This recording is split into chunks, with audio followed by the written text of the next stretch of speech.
Wilujeng Bapak, Ibu lan sedulur-sedulur katresnan, pepanggihan ing cariyos basa Jawi. Kados pundi pawartosipun? Mugi Bapak, Ibu lan sedulur-sedulur katresnan tansah sehat, semangat lan lancar anggenipun ngayahi pedamelan. Amin.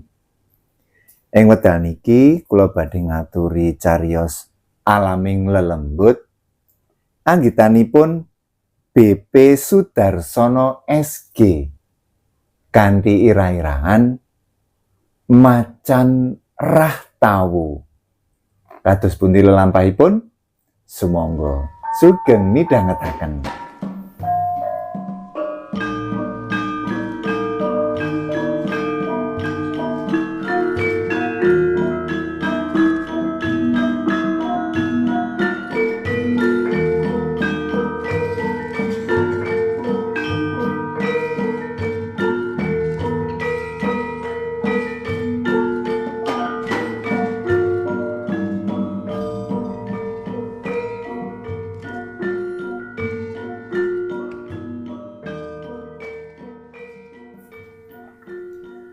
Win, yen tak kandhani mbok menawa kowe ora percaya, ing atase macan bisa nggangsir ndukiri wong mati. Nanging anehe ora saben wong mati dijupuk. Dheweke milih sing enom. Apa meneh yen sing mati isih perawan.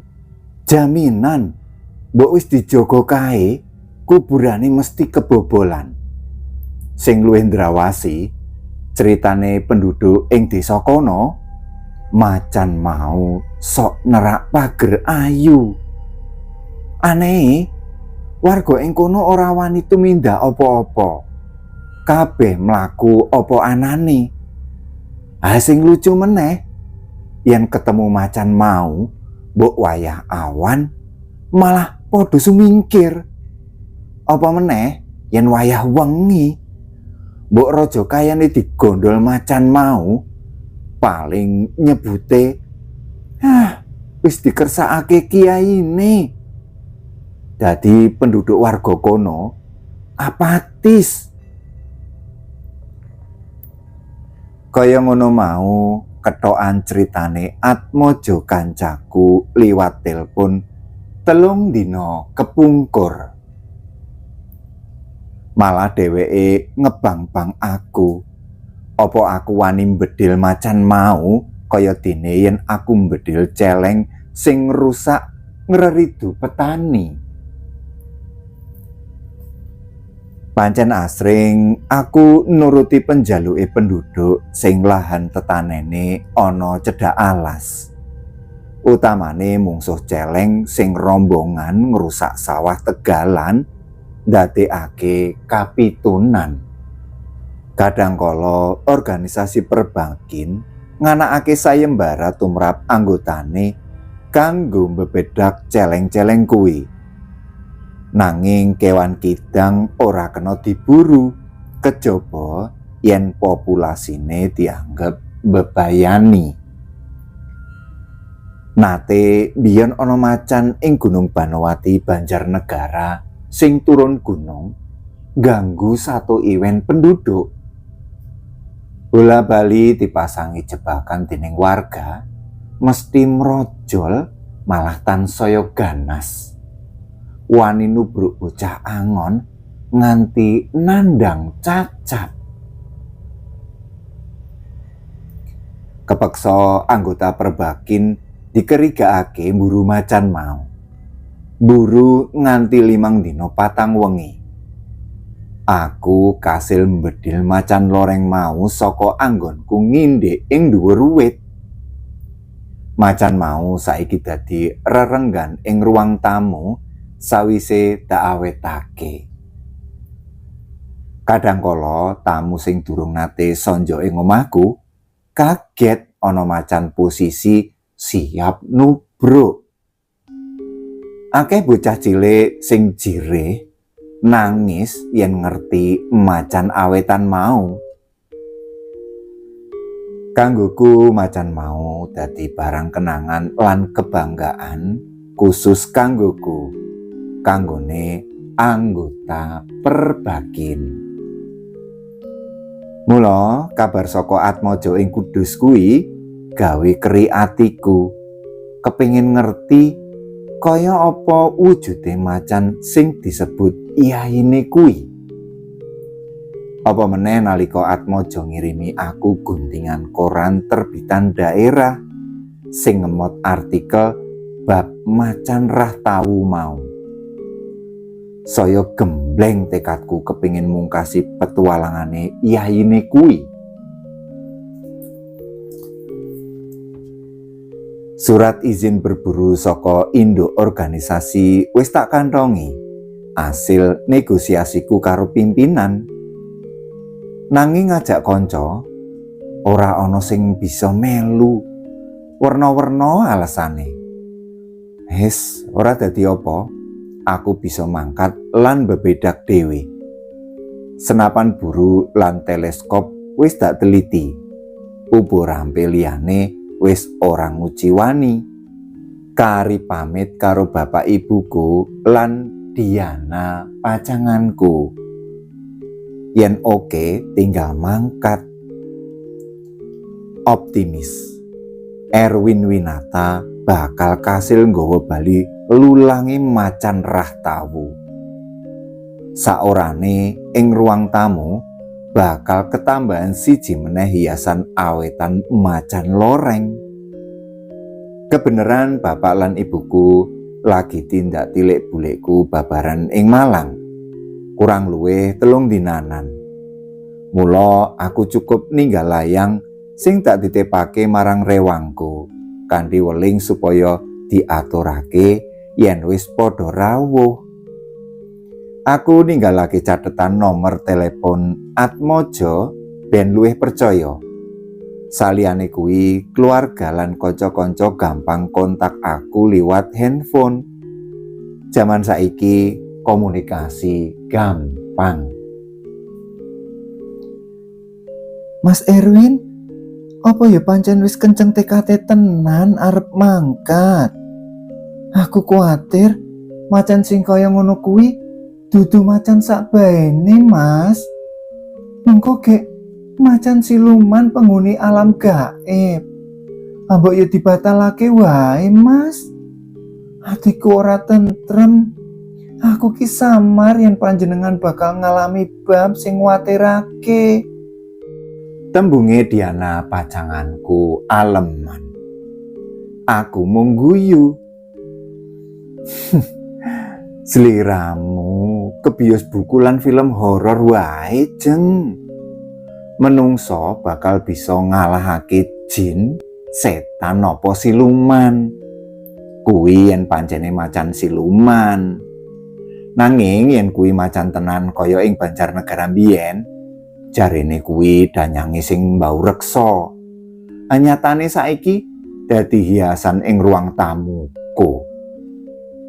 Aja samar, Erwin Winata bakal bali nggawa kemenangan. Semaurku rada nyombong. Darasi rambute sing ngombak lan tak cetil lambene sing nyatis gemesake. Nurut rencana keluarga, 4 sasi meneh aku bakal palakrama lan sah dadi sisiane Diana iki.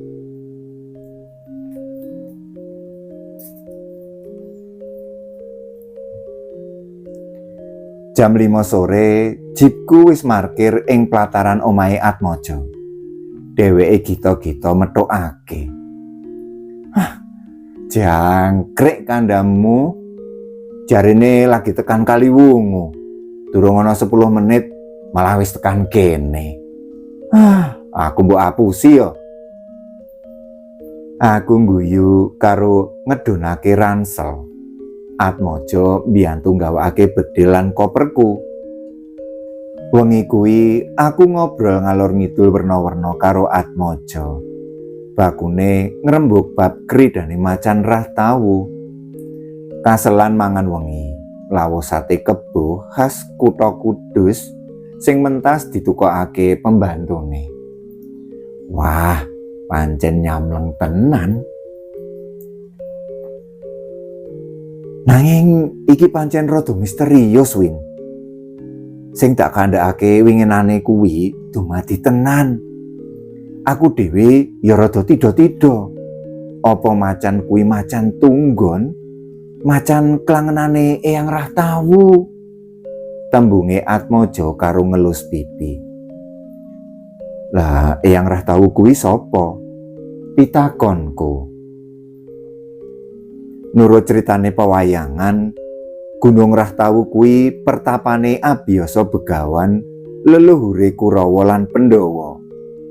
Ing kono ana petilasan lan patunge Palasara, bapake Abiyasa. Papan kuwi dikeramatake. Embo Eyang Rahtawu kuwi Palasara apa Abiyasa? Aku ora ngerti. Bajute Atmaja. Nak Erwin, ampun mang teruske ngoyak napa melih munasika yaine niku.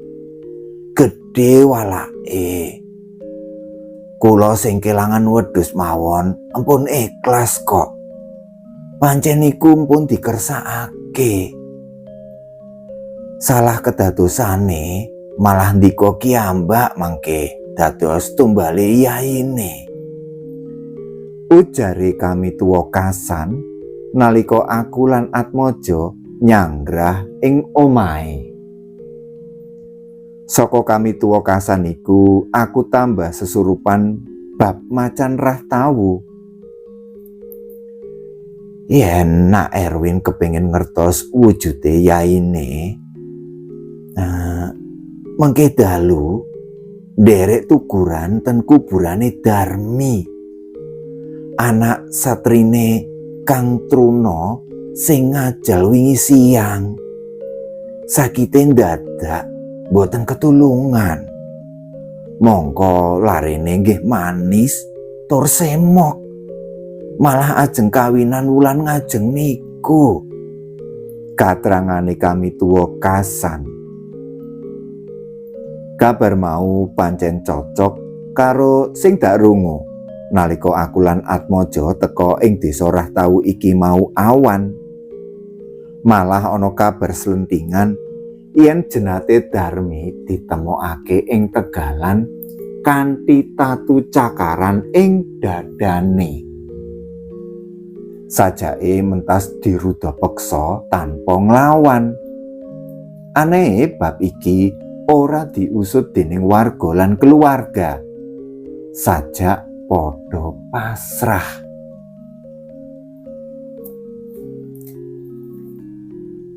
Wengine durung pati jero. Aku ngancani Pak Truna lan kami tuwa kasan karo brayat siji meneh tugur ing kubure Darmi. Miturut godheke warga Rahtawu, prawan sing mati kaya Darmi kuwi kudu ditunggoni paling sethithik 3 wengi. Yen ora bakal didukir utawa digangsir macan. Apa ya bener kabar kuwi? Aku kepengin mbuktekake.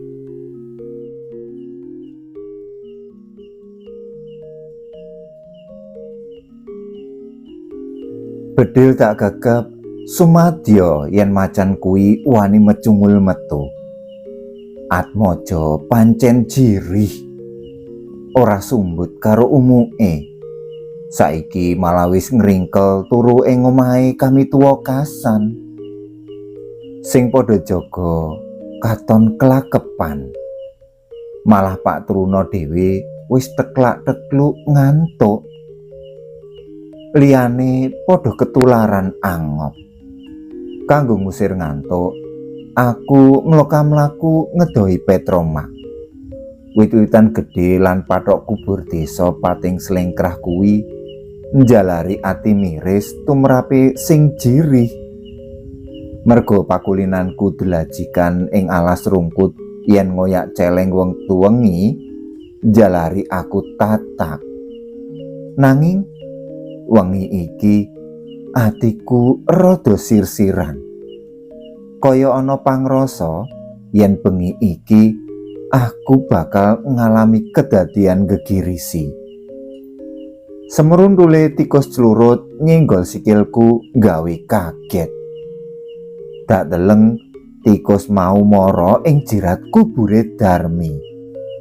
Ngambus-ngambus kembang sawur sing sumebar. Wong-wong sing padha ngantuk ora mailu polahe tikus clurut kuwi. Tikus clurut pakane rak kewan-kewan gegremetan. Ya wajar yen ngurat-ngarit kembang sawur golek pangan. Nanging clurut mau ndukir lemah lan ngerongi lemah kubur sing isih mawur. Ora wetara suwe metu meneh karo ngeret-eret kain putih. Pocong sing bungkus awake Darmi. Sirahe Darmi metu saka bungkus pocong. Rambute ngore dawa. Tikus clurut mau kumebul asep nganti wewujudan macan gembong loreng gedhe manggul poconge Darmi. Ngadeg mlaku kaya menungso manggul menungso liya. Aneh, Darmi kaya urip. Nurut wae dipanggul macan loreng kuwi. Malah mesem lan ngawi-ngawi aku. Apa iki halusinasiku? Aku ngucek-ngucek meripat lan jiwit lengenku. Krasa lara. Dadi iki kasunyatan. Nanging wong-wong sing tugur kuwi ora nglilir. Aku nyandak bedhe laras. Tak tujokake macan sing ngungkuri aku kuwi. Saka teleskop inframerah katon Darmi sing manis kuwi mesam-mesem. Bedil buru tanpa peredam kuwi jumedhor. Mimise pas nrajang awake macan. Nanging macan mau mung noleh karo gereng. Mbacotake lagu manggul pocong. Kaping 3 mimisku ngenani. Nanging macan mau tetep mlaku. Aku nututi supaya ora kelangan lacak. Dene wong sing padha jaga tugur kubur kuwi padha kaget krungu jumedhoring bedil. Padha melu mlayu nututi playuku sing nututi lakune macan loreng kuwi. Kabeh padha alok nyaruwe. Nak Erwin! Nak Erwin! Bali, ampun dioyak, drawasi. Nanging aku tetep nekat. Durung lega yen durung bedil macan mau nganti mati. Lakune macan mlebu tlatah petilasane Palasara. Katitik saka blegere reca watu wewangunan Begawan Palasara kuwi. Ing kono macan mau mandeg ngedunake poconge Darmi banjur noleh siaga ngrunduk arep nubruk aku. Aku siaga. Bedil tak kokang. Santer urut-urutan mimisku ngenani sirah lan awake macan kuwi. Nanging macan kuwi tetep teger. Alon buntute kopat kapit marani aku. Karena cedhak, aku wis ora kober ngisi mimis. Bedil tak selehake, aku nglolos sangkur. Siaga nglawan macan kuwi, embuh apa dadine. Tangane macan kemlawe ngarah bahuku. Aku ngendani lan nyublesake sangkur ngener dadane. Pas tembus. Nanging aku bali ngener sangkurku sing wola-wali nyubles awake macan kuwi. Kaya-kaya mung nyubles ayang-ayangan tanpa guna. Aku seneng ndeleng paraga sing wani lan tatak kaya kowe, Ger. Kebeneran, anakku wadon kembar Ratni lan Ratmi kae motah jaluk rabi menungso. Sajake kowe cocok dadi jatuh keramane. Rupamu bagus, sembodo lan kendel. Ayo, melu aku, Ger. Darmi kita cupuk bakal dadi pamomong lan pelayane anakku kembar kowe. Wis, Ger, ojo kesuwen. Ayo, enggalo melu aku. Wewayangan liwat macan loreng kuwi tangane kemlawe.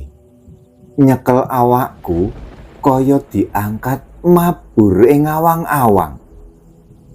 Aku krungu panjelihe wong-wong sing nututi aku. Ing papan bedilku semeleh padha jelelengan goleki nganggo petromak. Kabar ilangku wis sumrambah ing wewengkon kono. Akeh wong-wong sing teka ing petilasan rah tawu goleki aku sing ilang musna saragaku. Aku ngerti cetha wela-wela bapak ibuku lan Diana pacanganku padha tetangisan ing kono. Nanging aku ora bisa sambung gunem. Kaya ana kaca sing ngalingi aku lan wong-wong sing tak tresnani. Aku ngerti cetha Atmaja kancaku diwawancarai wartawan media cetak lan elektronik bab ilangku. Kanca-kanca perbakin sing nggawa paranormal sing sedya nglari ilangku supaya ketemu.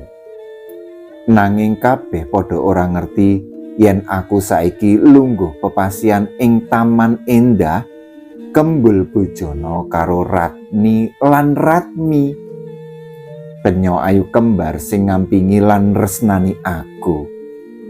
Kenya ayu sing angel tandingane ing alamku. Diana sing kawentar ayu manis kuwi prasasat ora ana sapra sepuluhe ayune Ratni lan Ratmi. Ing alam anyar sing indah iki sakiwa tengenku diiringi paraga kaya dene Darmi kuwi. Wong mati sing dijupuk macan loreng panjilmane maratuwaku sing ora kersa nyebutake asmane. 7 dina urut-urutan ing tlatah petilasan Palasara iku dianakake donga bebarengan. Wong sing gati njaluk supaya aku dibalekake dening sing bau reksa rah tawu. Ing koran sing diwaca Atmaja kancaku, dak waca artikel kanthi tulisan Erwin Winata, anggota Perbakin dari Jakarta, hilang tanpa bekas di Gunung Rahtawu. Aku mung mesem dirangkul Ratni lan Ratmi. Apa meneh bareng aku ngrungokake pangandikane Ajengan Asep sing disraya keluargaku saka Jakarta. Kita tidak bisa mengharapkan lagi Erwin Winata pulang ke dunia fana ini, karena kepindahannya ke alam halus itu atas kehendaknya sendiri. Kita hanya bisa mendoakan serta harus ikhlas melepaskannya. Ngono pangandikane Ajengan Asep kuwi. Aku wis mapan langgeng lan seneng ing Rahtawu. Dadi breyate Eyang Rahtawu. Nanging aku ora kepingin seneng ijen. Yen ana sutresna lan pandemen PS, utamane sing isih muda jejaka lan legan, kena wae melu aku. Ing kene akeh kenya ayu sing perlu kanca. Aku bakal sabiyantu. Syarate rawuh ing petilasan Rahtawu, Sangwati resik lan ingkung Dara sajodo, madhep mengetan gejuk lemah kaping 7 lan nyebuta jenengku. Mengko aku nemoni lan aweh pabiyantu kersa panjenengan.